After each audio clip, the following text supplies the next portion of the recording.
দেশজুড়ে চলা তাপপ্রবাহ আরও দুদিন থাকবে। এরপর চলতি সপ্তাহের শেষে সারা দেশে বৃষ্টি হবার সম্ভাবনা আছে বলে জানিয়েছে আবহাওয়া অধিদপ্তর। এদিকে তীব্র গরমে হাঁসফাঁস অবস্থা মানুষের। সোমবার দেশের সর্বোচ্চ তাপমাত্রা রেকর্ড করা হয়েছে চুয়াডাঙ্গায় ৪৩ ডিগ্রি সেলসিয়াস, যা চলতি মৌসুমে এখন পর্যন্ত সর্বোচ্চ। সংবাদদাতাদের পাঠানো তথ্য ও ছবি নিয়ে ওরিসুল ইসলামের প্রতিবেদন। সূর্যের প্রখর তাপের কারণে নাজেহাল প্রাণ প্রকৃতি।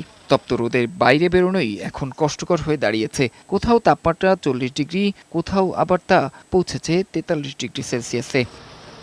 চুয়াডাঙ্গায় তাপমাত্রার পারদ প্রায় প্রতিদিনই ভাঙছে আগের রেকর্ড। সোমবার জেলায় সর্বোচ্চ তাপমাত্রা রেকর্ড করা হয়েছে ৪৩ ডিগ্রি সেলসিয়াস, যা চলতি মৌসুমে এখন পর্যন্ত সর্বোচ্চ। এমনকি ১০ বছরের মধ্যেও তা সবচেয়ে বেশি। ২০১৪ সালের পর এত তাপমাত্রা দেখেনি চুয়াডাঙ্গাবাসী।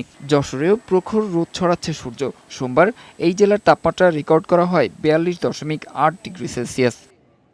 তপ্ত আবহাওয়ায় নাস্তানাবুদ সাধারণ মানুষ। এদিন বিভিন্ন সড়কে যানবাহন ও মানুষের উপস্থিতি কম দেখা গেছে। যারাও বের হয়েছেন তারা গাছের ছায়ায় আশ্রয় নিচ্ছেন, আর কর্মজীবীরা রোদ থেকে বাঁচতে ছাতা ব্যবহার করতে বাধ্য হচ্ছেন। প্রচন্ড গরম, তারপরে যাওয়া আসা তো করতেই হবে, সেই জন্যই যাওয়া আসা করতে হচ্ছে।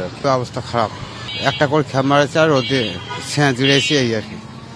বুঝছেন, প্রচুর গরম, গরমের জন্য থাকা যাচ্ছে না।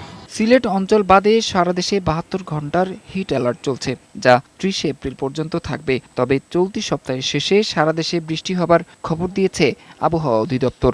আশার আলো হলো যে সিলেট, ময়মনসিংহ, ঢাকার পূর্বাঞ্চল, চট্টগ্রাম বিভাগ এবং বরিশাল বিভাগের কিছু কিছু জায়গায় অস্থায়ীভাবে দমকা বাতাস এবং ঝোড়ো হাওয়া সহ বৃষ্টি অথবা বজ্রসহ বৃষ্টিপাতের সমূহ সম্ভাবনা তৈরি হয়েছে ২ তারিখ থেকে, এবং এই বৃষ্টিপাতের ধারা ৭ তারিখ পর্যন্ত অব্যাহত থাকতে পারে।